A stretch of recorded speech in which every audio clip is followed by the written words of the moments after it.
আমি বিশ্বাসঘাতকতা করেছি। তাহলে কেন রাতুলকে দিয়ে আমার বাসায় মিষ্টি পাঠালে? কেন বলেছো আমি বাবা হতে যাচ্ছি?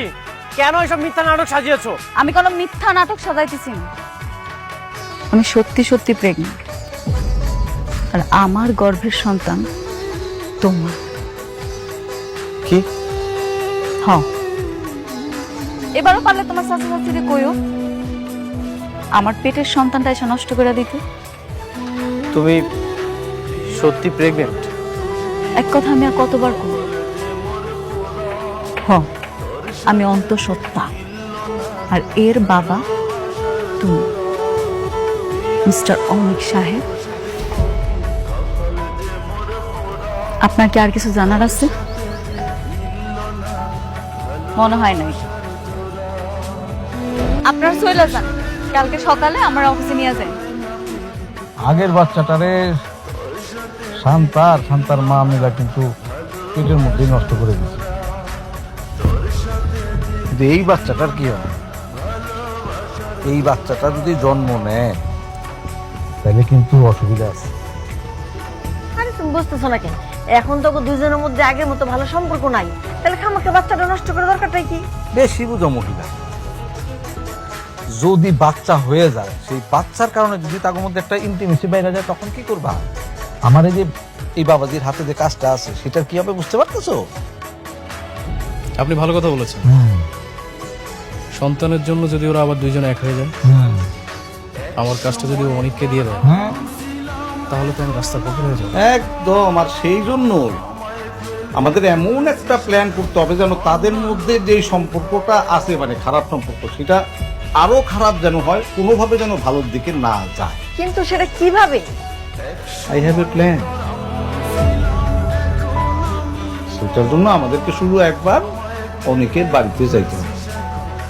সেখানে গিয়ে কি করবেন আপনি? সেখানে যে আমরা কি করবো বলার থেকে সেইখানে যে আমরা কি করে আসলাম সেইটা তোমার বলতে চাই। তবে বাবাজি, চাচার উপরে ভরসা রাখো, আমি তোমার ভালো বই মন্দ করব। I trust you uncle. Thank you my boy. কি ব্যাপার, অফিস থেকে এসে এখানে বসে আছো কেন? এমনি। মেঘলার কি খবর? ও কি সত্যি সত্যি মা হতে চলেছে? কিছুই বুঝতে পারছি না। মেঘলা বললো প্রেগনেন্ট। মেঘলা বললো ও প্রেগনেন্ট, তাই না? তার মানে ঠিকই তোমাদের ভিতরে ভিতরে সম্পর্ক রয়েছে। শুধু আমাকেই সান্ত্বনা দিয়ে বলেছো তুমি ওর সঙ্গে সংসার করবে না, ওকে ডিভোর্স দিবে।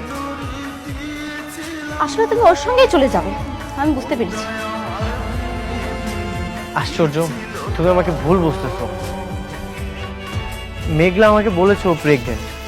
আমার কাছে মনে হচ্ছে এই সব কিছু মিথ্যা সাজানো নাটক। এখন ও যদি ওর সন্তান নিয়ে তোমার সঙ্গে থাকতে চায় তখন কি করবে? ও থাকতে চাইবে না। বৃষ্টি, তুমি শান্ত হও, কোনো একটা ব্যবস্থা করছি। একদম চুপ, কোনো কথা বলবে না। আসলে তুমি আমাকে ঠকাচ্ছ।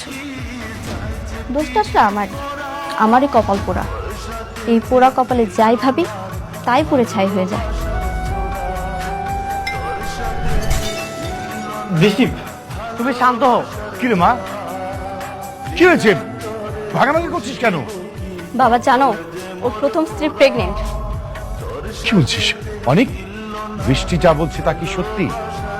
বাবা, মেঘলা বললো ও প্রেগনেন্ট। সঠিক আমি কিছু জানি না। আমি আগেই ভালো ছিলাম বাবা, সিদ্ধান্ত নিয়েছিলাম কোনোদিন বিয়ে করব না। কেন যে ওকে বিয়ে করতে গেলাম, আমার পুরো জীবনটা নষ্ট করে দিয়েছে। প্রত্যেকটা মুহূর্তে ও আমাকে ঠকাচ্ছে বাবা। না না বৃষ্টি, এসব তুমি কি বলছো? আমি তোমাকে ঠকাচ্ছি না, তুমি আমার উপর বিশ্বাস রাখতে পারো। মা, তুই মাথাটা ঠান্ডা রাখ। হ্যাঁ, আরে কোনো কিছু হবে না, আমি তো আর সাথে আছি, তাই না? মা প্লিজ একটু মাথাটা